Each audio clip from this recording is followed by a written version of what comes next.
So without further ado, let's go to my interview with G. Edward Griffin. Ed Griffin, welcome to the Ron Paul Powercast from your home in California. Looking at the election season this time around, 2012, are there any candidates that specifically stand out for you that sort of carry your message forward? Well, Gary, first of all, thanks for inviting me on the show. But secondly, your question is an easy one because there's only one candidate out there, as far as I'm concerned, that really can win for America. I said for America. Other candidates can win for their political party or win for their corporate sponsors or win for their ideological mentors and all of that. But Ron Paul is the candidate that I see, the only candidate that I could feel comfortable endorsing and voting for. And as I said, he's the only candidate that can win for America. Well, speaking of a winning strategy, I know that John King just recently said on CNN, after he interviewed Ron Paul during the Arizona debate, that Ron Paul is currently, according to them, carrying second place with delegates.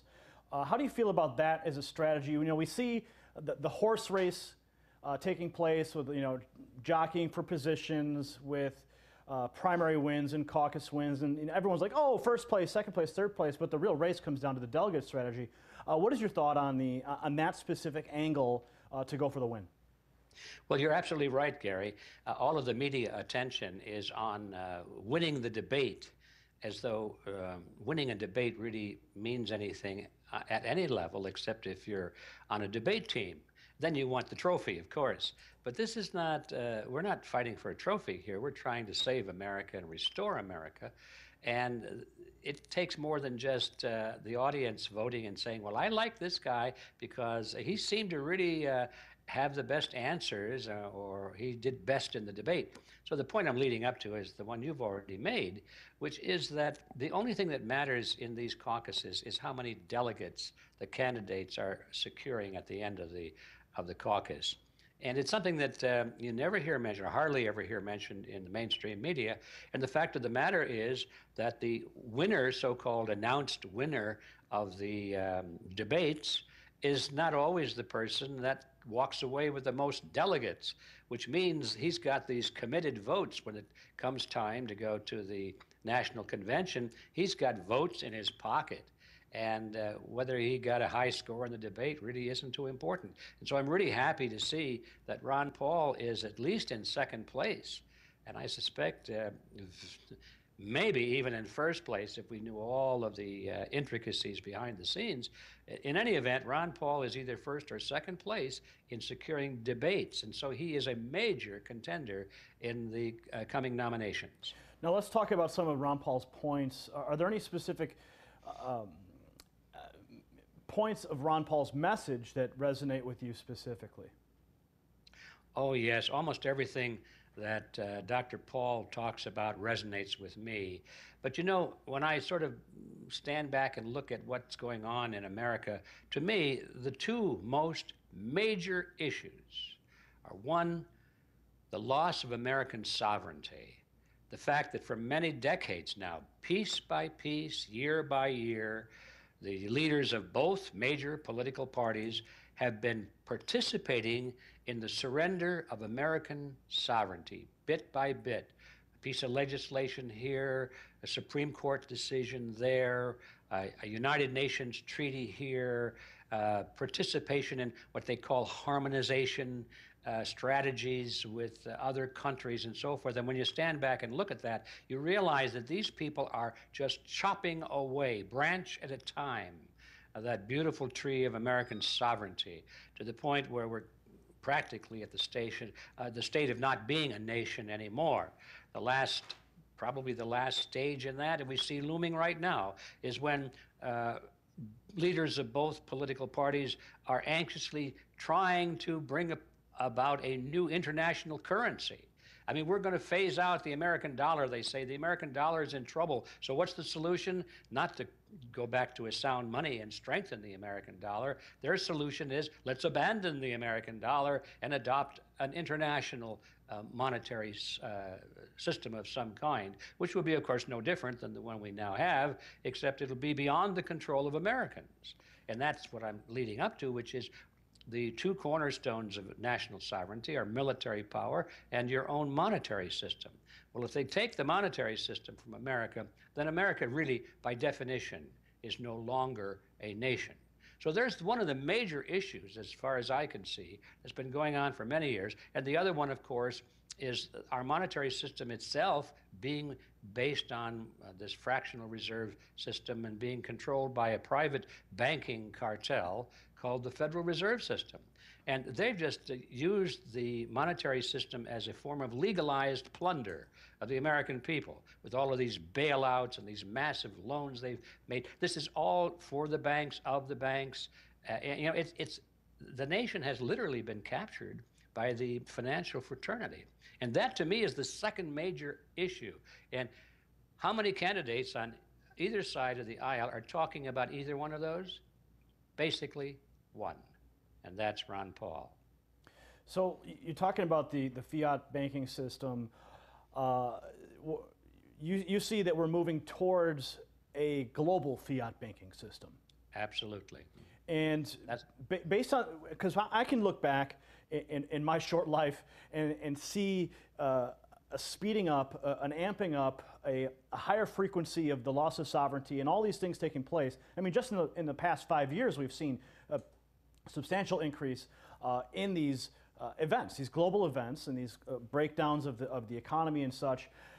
Do you see a timeline as well, a projected time in the future where we might see a fiat global dollar? Is there a number in how many years you think we are out from such a thing?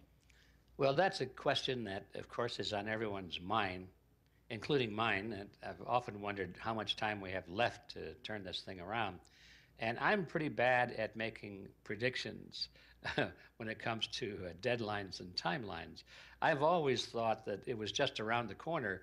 And when I first became aware of these trends and events way back in the 1960s, I can remember thinking at that time, toward the end of the 1960s, boy, we've only got a few more years to go before this thing is over.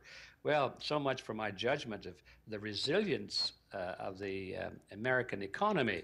It has an amazing ability to sustain prolonged attack, which I didn't fully appreciate.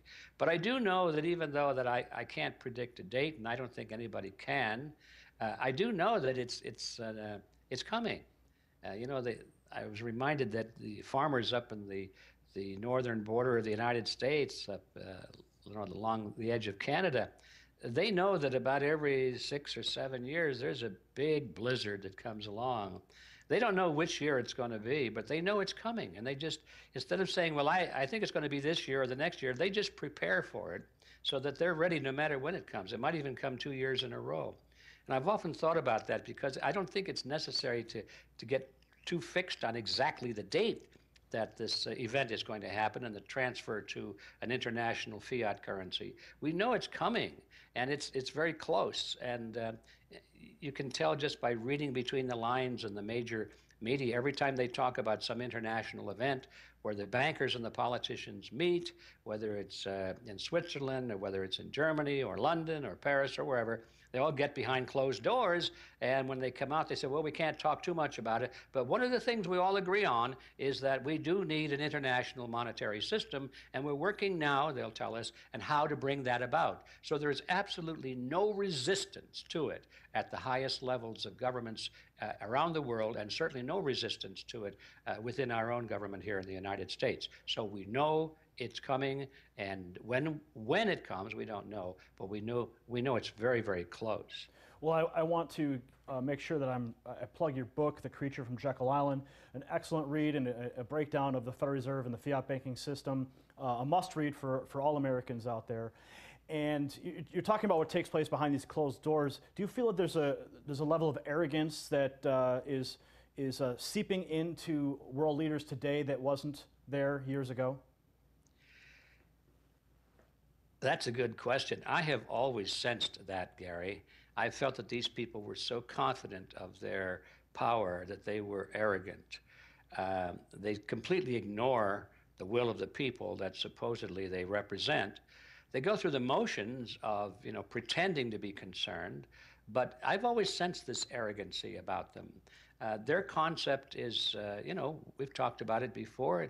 They believe in collectivism, which is the idea that governments should be run from the top down and not from the bottom up, and that the leaders of all nations and the leaders of the world should determine what is best for the people for their own good, because they're too dumb to figure it out for themselves. And so it's their obligation to rule the masses, and they just take it on as sort of an obligation. It's their role, and we should be grateful for it. I've always sensed that. Well, now your point is still taken, though. It's so much more out in the open now because the issues are bigger and the events are moving more rapidly.